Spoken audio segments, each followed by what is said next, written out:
folks. Hoping and trust that you guys have had a wonderful morning, that you got some sleep last night, that you,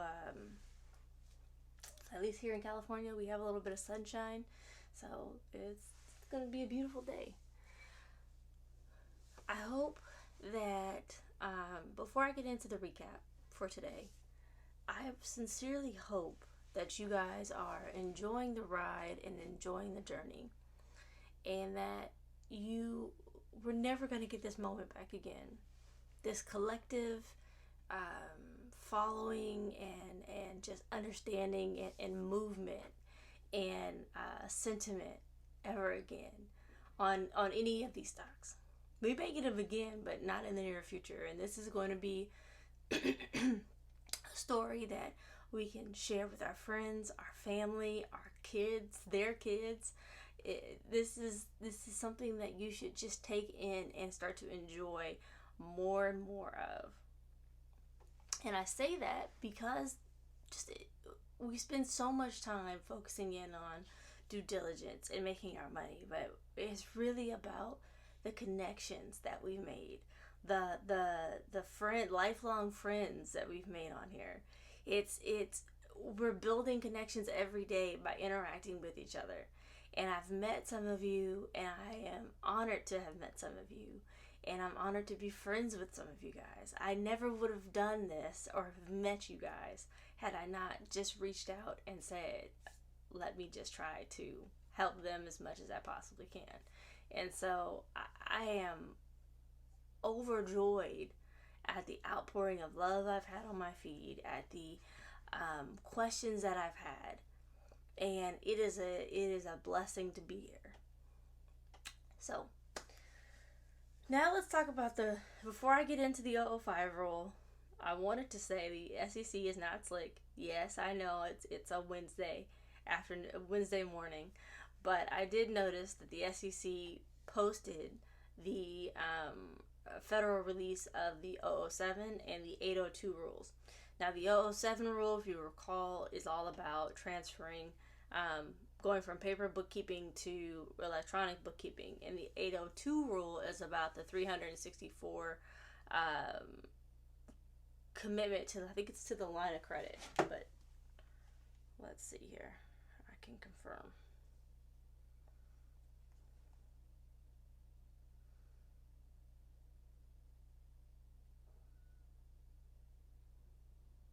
Well, at least I thought I could.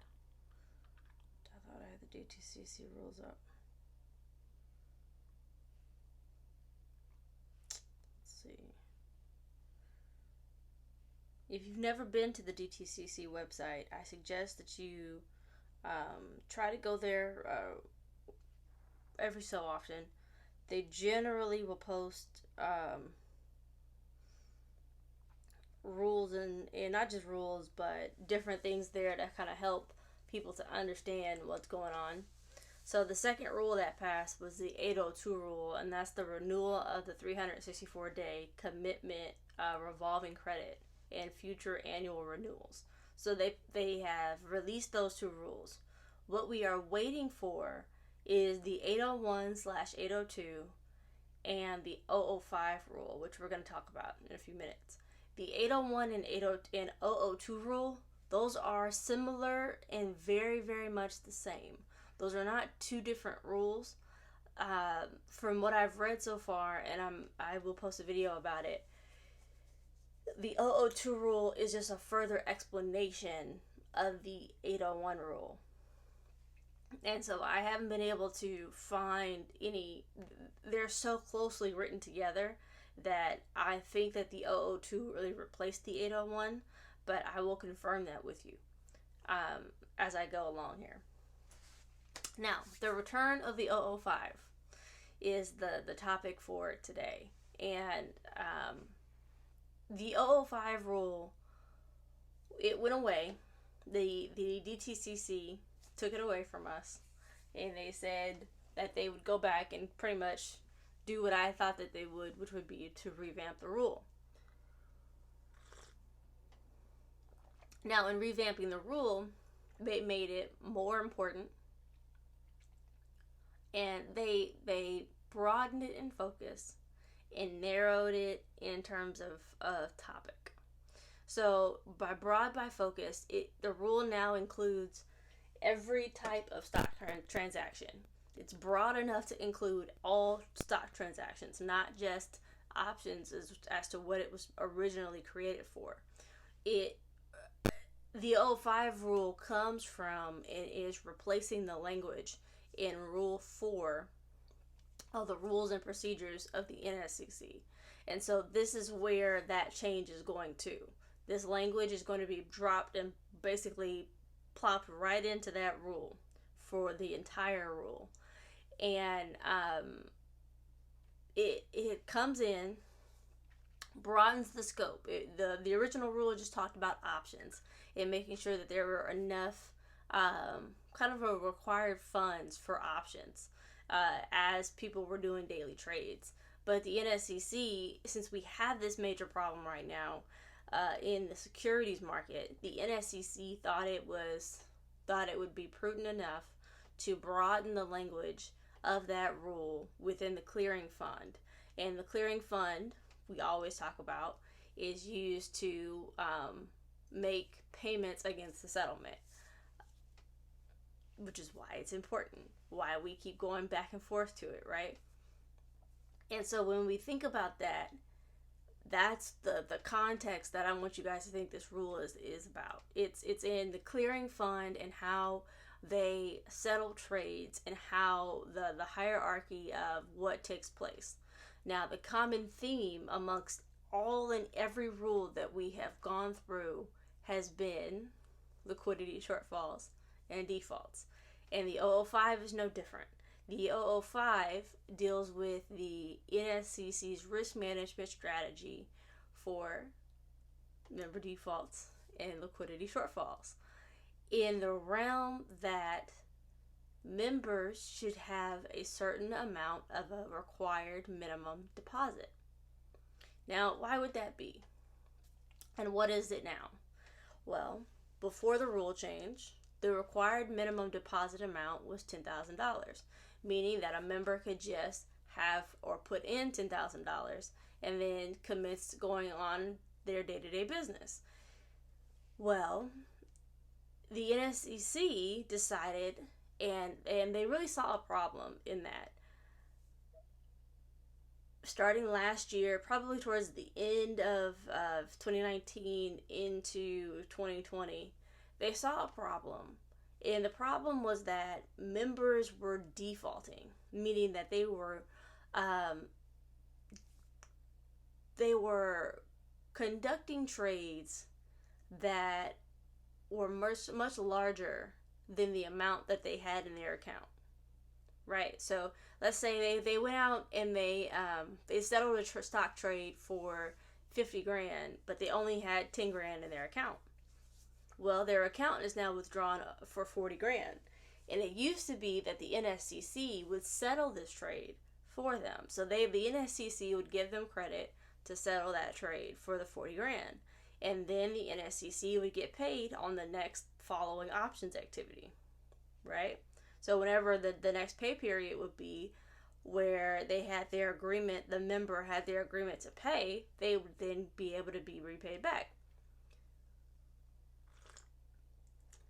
Now you multiply that by 227 times, according to the study, and you can pretty much get upset that members are doing this type of underhanded, shady stuff, because you're on the hook for the money and they're not paying you immediately. I would be mad. Like, so you can keep doing these trades and then keep defaulting, and I have to come in and save your tail to save your butt, really. And I don't get paid until 1 week, 5 to 7 business days, if that. That's how long it would take for you to transfer the money into my account.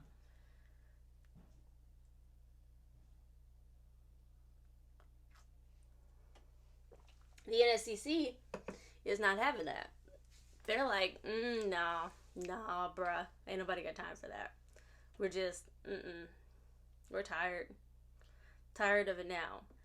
And they found that in they found that 88% of those defaults that they had could have been avoided by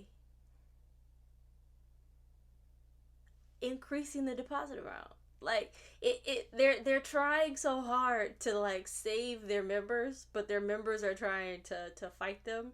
And the NSCC is doing something like my sister would say, I'm not gonna fight you for your healing, I'm just gonna force you to do it.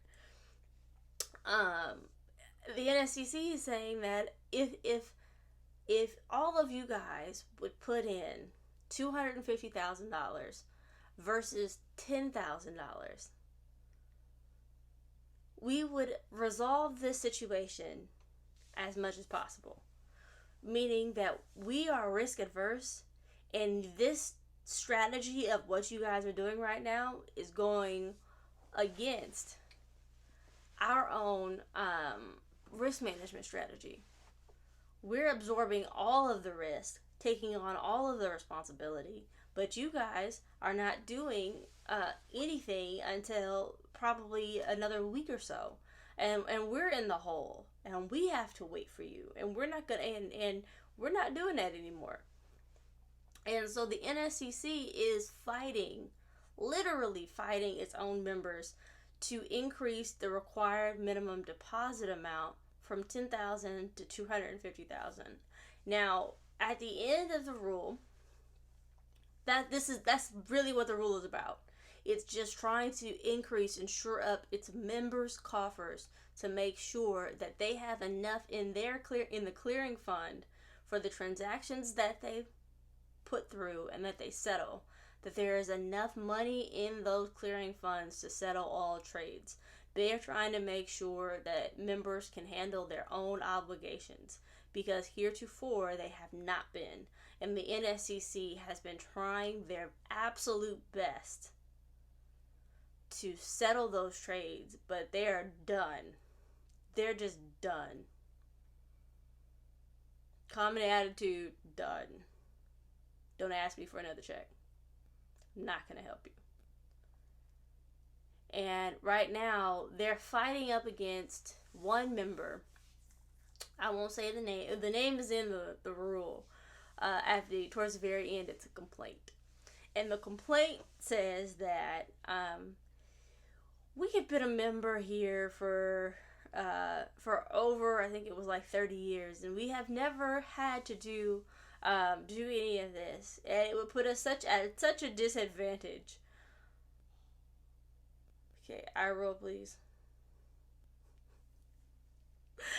It would put us at such a disadvantage because we've never fallen out of compliance, and it should not apply to everyone. You should just apply it to those that are breaking the rule, essentially.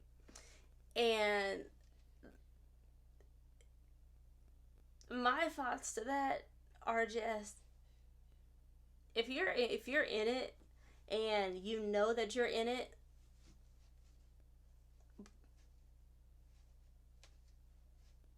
I don't really care.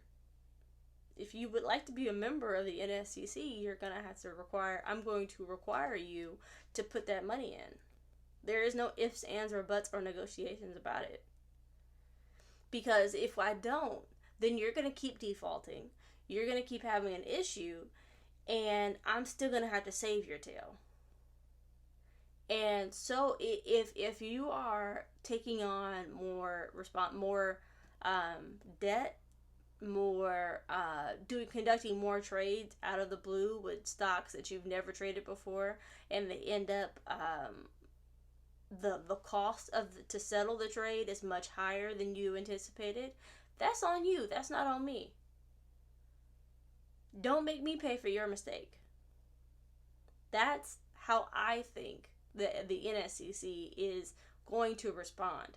Now, they are accepting comments, but I don't think that will get too far of changing the rule from 10,000 to a different number. I think that $250,000 price tag is pretty much what they're going to go for. There's no way they would go for anything less, and here's why. They conducted the study also when they went through that period of time for the impact study. They also added in 100,000, and they said that just didn't cut it. That there were more defaults above that that occurred above that line, that it would just be really ludicrous for that for them to use that as a baseline. And they said that it wasn't going to hinder competition. And some of the members are saying, well, if we have to have more of a minimum required deposit amount, how is that going? That's going to affect our bottom line, because now we can't spend $250,000. Yeah, we all know that. But it also means that you're not going to overdraft $250,000.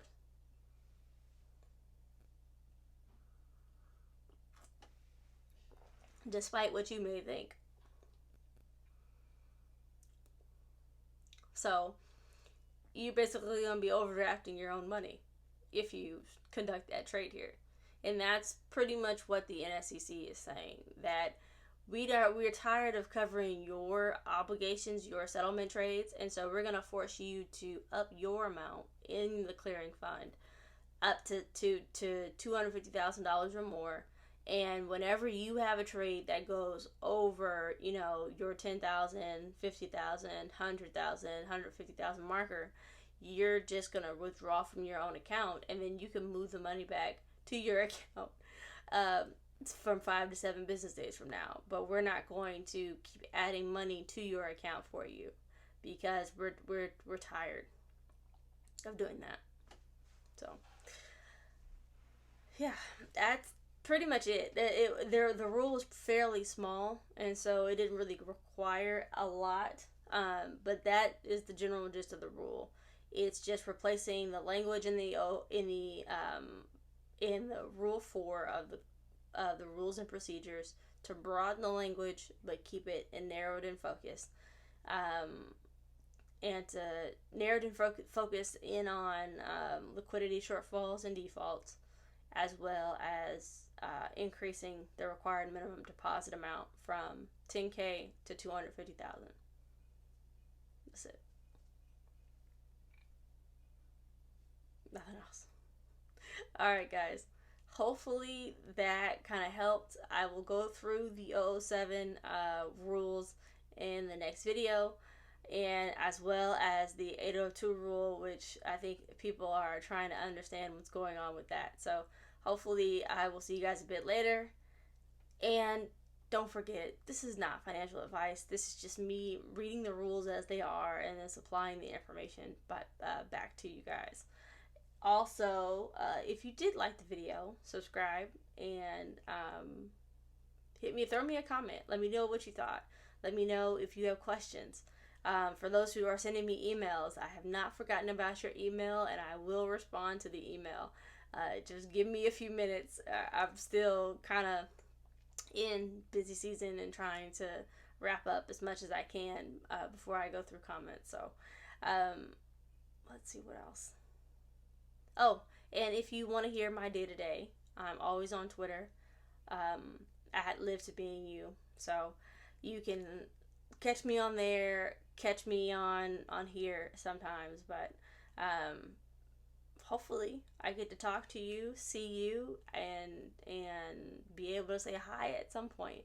And don't forget to enjoy the journey. This is what it's about. All right, guys, have a wonderful day, and I'll talk to you later. Bye.